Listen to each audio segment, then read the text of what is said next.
Hello students, आज हम जो हमारा टॉपिक पढ़ रहे हैं उसमें हम पढ़ रहे हैं duties of a bailee. Section 150 of the Indian contract act 1872 bound the bailee with certain duties to disclose the latent facts specially pretending to defects in the goods. Bailers' duty for disclosures are: in the case of gratuitous bailment, it is the duty of the bailier to disclose all the defects in the goods and that he is aware of to the bailee that can interfere with the use of goods or can expose him to extraordinary risk, and failure to do the same will make bailier liable for damages. यानी कि इसमें Bel-Air की जो duties है उसमें हमने जो bailment का अनुबंध है इसको दो भागों में विभाजित किया है, gratuitous bailment and second is non gratuitous bailment.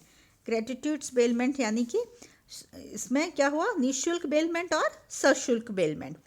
निःशुल्क में क्या होता है कि जब कोई व्यक्ति अपनी वस्तु दूसरे व्यक्ति को प्रयोग के लिए बिना शुल्क के देता है, उस दशा में जो बेलियर है उसका क्या दायित्व होगा, और उसमें क्या रहता है कि निःशुल्क में जैसे कि आप देखते हो कि हम दैनिक जीवन में जो है बहुत सी बार क्या होता है, अपने दोस्त से कोई चीज़ मांगते हैं, पड़ोसी से कोई चीज़ लेते हैं, तो ऐसी स्थिति में यह बेलमेंट क्या कहलाता है, निःशुल्क बेलमेंट।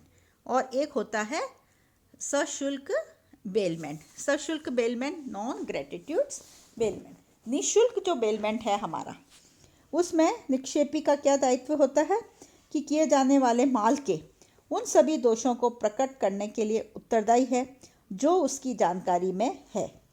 ऐसे दोष जिनकी निक्षेपी को जानकारी नहीं है, यदि निक्षेप ग्रहीता को किसी प्रकार की क्षति अथवा हानि हो जाती है तो निक्षेपी निक्षेप ग्रहीता की क्षति अथवा हानि के लिए उत्तरदायी नहीं होता है। अब है सशुल्क non gratuitous bailment.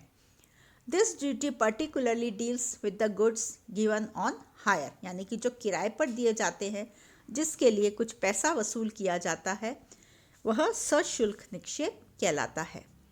As per this provision, when the goods are bailed for hire, then in such a situation, even if the bailier is aware of the defect in the goods or not, will be held liable for the injury that has been caused due to the existence of such defect. यानी कि सशुल्क निक्षेप में क्या होता है कि जब कोई व्यक्ति अपनी वस्तु किसी दूसरे व्यक्ति को किसी अस्थायी उद्देश्य के लिए देता है और उनमें से कोई एक व्यक्ति जो होता है वह क्या कहलाता है, वस्तु देने वाला, और दूसरा होता है वस्तु को लेने वाला, और वह कुछ शुल्क या पारिश्रमिक प्राप्त करता है या वह शुल्क या पारिश्रमिक देता है, तो ऐसा निक्षेप सशुल्क निक्षेप कहलाता है।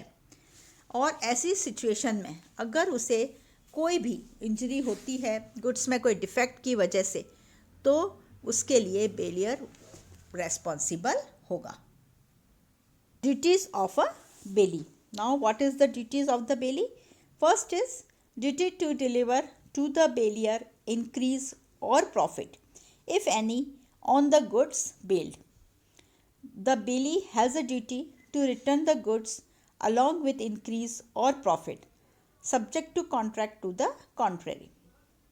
Now in this case अगर क्या होता है कि अगर गुड्स में कोई वृद्धि हो जाती है, तो ऐसी स्थिति में जो बेलियर है उसका क्या दायित्व बनता है कि वह वस्तु वापस उसके मालिक को, जो बढ़ोतरी है वह उसके मालिक को वापस सौंपे। सेकंड इज नहीं, for this we can take an example. A leaves a cow in the custody of B and the cow gives birth to the calf, then B is duty bound to hand over the bailed goods along with accretion to the bailor. यानी कि जो goods में वृद्धि हुई है उसे पुनः लौटाना होगा। यहाँ पर गाय के बछड़ा हुआ है, तो ऐसी स्थिति में जब वह गाय लौटाएगा उसे उस बछड़े को भी वापस उसके मालिक को देना होगा। Second is duties to take reasonable care. It is the duty of the bailie to take care of the goods as his own goods. He shall ensure all safety measures that are necessary to protect the goods. The standard of care should be such as taken care by a prudent man. यानी कि एक जो साधारण व्यक्ति है जिस तरह से अपने जो है वस्तु की देखभाल करता है, ऐसी ही देखभाल जो है उसको भी करनी चाहिए. यदि कोई निक्षेप ग्रहीता किसी निक्षेपित वस्तु की देखरेख में अपेक्षा करता है तो ऐसी उपेक्षा से माल के खोने या नष्ट होने पर निक्षेप ग्रहीता को निक्षेपी की क्षतिपूर्ति करनी होगी.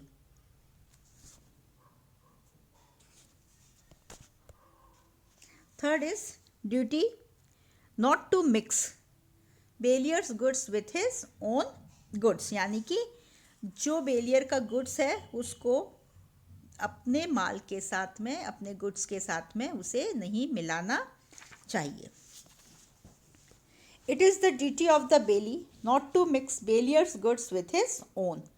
But if he wants to do the same, then he shall seek consent from the bailier for mixing of the goods.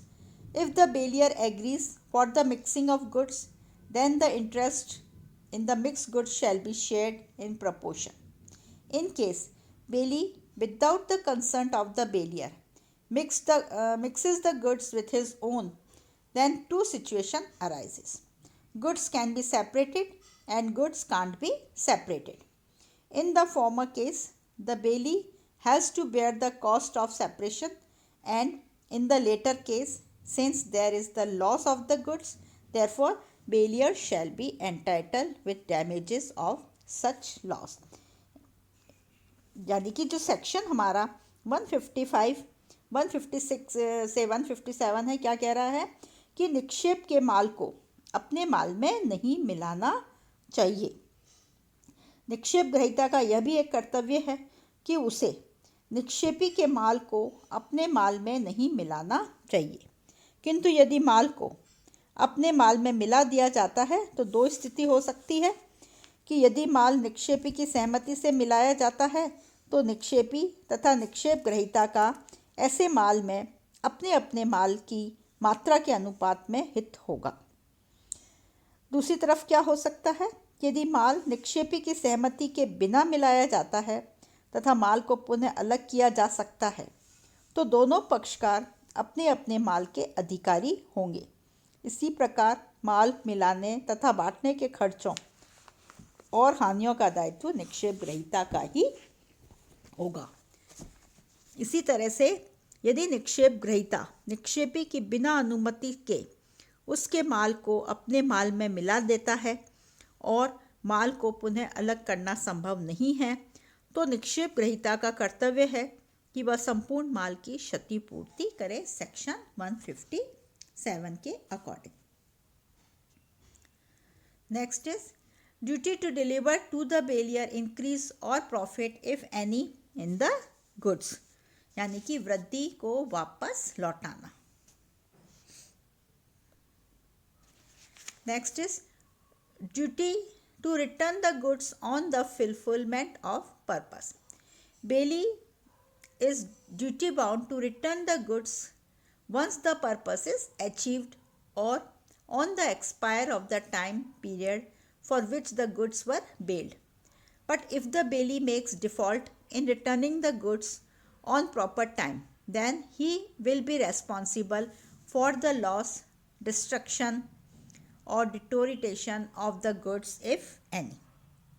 यानी कि जैसे ही उद्देश्य पूरा हो जाता है उसे माल वापस उसके स्वामी को लौटाना चाहिए. सेक्शन 160 के अकॉर्डिंग क्या कहा गया है कि निक्षेप ग्रहीता का यह भी कार्य माना गया है कि उसे निक्षेप की अवधि समाप्त होने या निक्षेप का उद्देश्य पूरा होने के बाद तुरंत निक्षेपी के बिना मांगे माल उसे लौटा देना चाहिए या उसके आदेशानुसार व्यवस्था कर देनी चाहिए.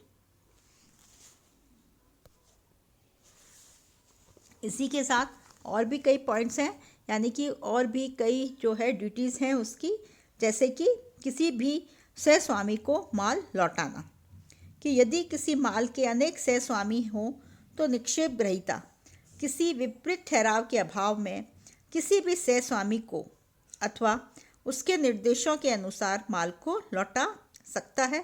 इसके सभी सहस्वामी की अनुमति आवश्यक नहीं है। इस तरह एक जो हमारा निक्षेपी और निक्षेप ग्रहीता दोनों के क्या क्या जो है कर्तव्य या उत्तरदायित्व है यहाँ पर हमने पढ़े।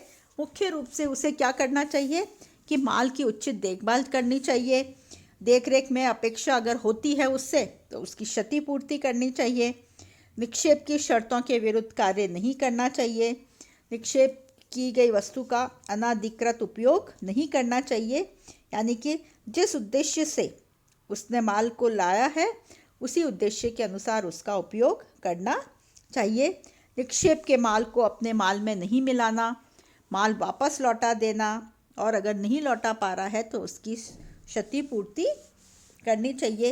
इसी के साथ साथ जो सबसे इम्पॉर्टेंट है वह है वृद्धि। सेक्शन 163 में कहा गया है कि वृद्धि या लाभ हो तो उस वृद्धि या लाभ को वापस जो है उसके मालिक को लौटा देना चाहिए।